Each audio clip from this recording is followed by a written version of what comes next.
इसीलिए मैंने सरकार से 2015 में कहा था कि इंटरनल सिक्योरिटी डिपार्टमेंट एमएचए में उसमें तमाम मजाहिब के लोगों का एक काउंटर सेल बनाइए आप, तीनों पड़ जाएंगे। और सर ये रेडिकलाइज हो चुके हैं तो भारत की इससे राइट विंग कम्युनिज्म और टेररिज्म बढ़ेगा।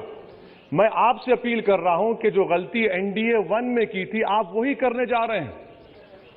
आपको नुकसान होगा, आपकी सरकार को नुकसान होगा, देश को तो, देश की सालिमियत को खतरा तो पैदा हो रहा है।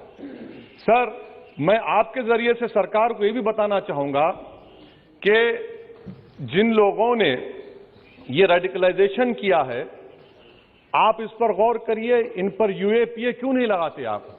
अगर कोई स्पीच देता है, अगर कोई फेसबुक पर किसी क्रिकेट मैच पर किसी टीम की तायीद करता है तो यूएपीए लगता है।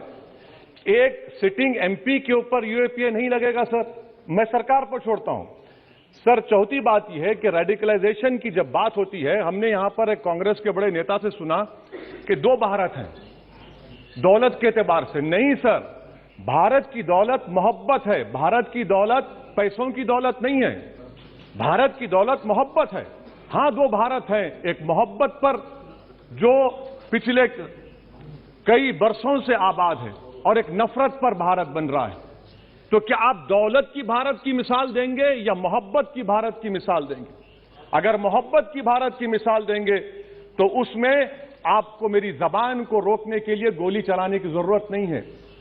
इस 2 भारत को समझने की जरूरत है। सर खत्म, सर मुझे खत्म, सर सुनिए सर, मैंने करीब से 6 फीट से गोलियां देखी, मुझे बोलने दीजिए सर। हो सकता है कि कल दिन ना देखूं मैं, अगर मैं यहां पर नहीं बोलूंगा तो कहां बोलूंगा सर? आप मुझे प्लीज बोलने दीजिए। सर मैं आपसे गुजारिश ये करना चाहूंगा कि आप हरिद्वार में, रायपुर में और इलाहाबाद प्रयागराज में मेरे बारे में क्या कहा गया, आपके नाईबी की रिपोर्ट है ना, आप क्यों छुपा रहे उसको? देखिए मैं मौत से नहीं डरने वाला हूं, हम सबको जाना है इस दुनिया से, बल्कि मैंने कह दिया कि मैं इस वतन में पैदा हुआ, मेरी मां की कोख से तो जमीन पर लिटाया गया। जब मेरी आंख बंद हो जाएगी तो इंशाल्लाह औरंगाबाद की जमीन मुझे दफनाया जाएगा। मगर मैं आपसे अपील करना चाह रहा हूं सरकार से सर कि जो कुछ बातें की गई हैं उसको देखिए। मैं जेड कैटेगरी सिक्योरिटी नहीं चाहिए मुझे, मैं हरगिज नहीं चाहिए मुझे। मैं 94 से पॉलिटिक्स में हूं, मैं आजाद जिंदगी गुजारना चाहता हूं। मैं घुटन के साथ जिंदा नहीं रह सकता इस दुनिया में।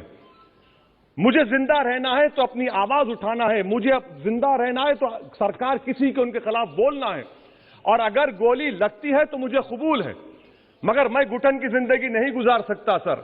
मेरा मानना यह है कि संविधान में अगर देश के गरीबों को, मजलूमों को, अल्पसंख्यक समाज को सिक्योरिटी मिलेगा तो मुझे मिलेगी। आपकी चिंता हमें है ना सर, मैं आप सिक्योरिटी दे रहे हैं सर, आपको नहीं सर, देश के गरीब बचेंगे तो मैं बचूंगा। ओवैसी की जान इखलाक पीलू से बढ़कर नहीं है सर। ओवैसी की जान उस वक्त बचेगी जब गरीब की जान बचेगी। इसीलिए मैं आपके जरिए सरकार से अपील करना चाहूंगा कि सर इस नफरत को खत्म करिए, इस नफरत को खत्म करिए और इस पर आप गौर करिए। मैं नहीं लूंगा सिक्योरिटी, मैं जेड कैटेगरी नहीं चाहता हूं सिक्योरिटी। मुझे ए कैटेगरी का शहरी बनाइए आप, मुझे एक कैटेगरी का शहरी बनाइए ताकि मेरी और आपकी जिंदगी बराबर हो। जब देश के प्रधानमंत्री पर सिक्योरिटी ब्रीच हुआ, अपोजिशन की तरफ से मैंने कहा था कि गलत हुआ, सब सेकुलर पार्टी के लोगों ने कहा कि ओवैसी तुम क्यों बोले? मैंने कहा नहीं, देश का प्रधानमंत्री मेरा है, सिक्योरिटी ब्रीच हुई तो एक्शन लेना चाहिए। मगर 4 मरतबा के एमपी पर कोई 6 फीट के फासले से 4 गोली चलाता है।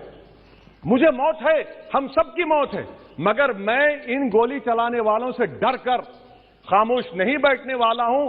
और मैं दुआ करता हूं कि उत्तर प्रदेश में पुरअमन पोलिंग होगी इंशाअल्लाह। उत्तर प्रदेश की जनता गोली चलाने वालों का जवाब बैलेट से देगी, नफरत का जवाब मोहब्बत से देगी और कमजोरों को दबाने का जवाब हिस्सेदारी से देगी।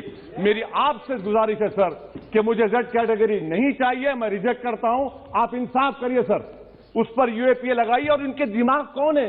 2 लोग रेकी करते हैं, उनको मालूम कि मीरठ की ठोर से आ रहा हूं उस टोल गेट पर, और 6 फीट के फासले पर गोली चलाते हैं। तो आप देख लीजिए सर, आप सरकार के हवाले, अगर आप इंसाफ करना चाहे आप इंसाफ कर सकते, मगर रेडिकलाइजेशन आपको नुकसान पहुंचाएगा और इससे राइट विंग टेररिज्म बढ़ेगा। शुक्रिया sir. Thank you sir. Sir, I endorse with the feeling of Mr. Owaisi. Incident took place at UP port convoy of Owaisi. It is highly condemnable and at the same time it is very sad also, sir.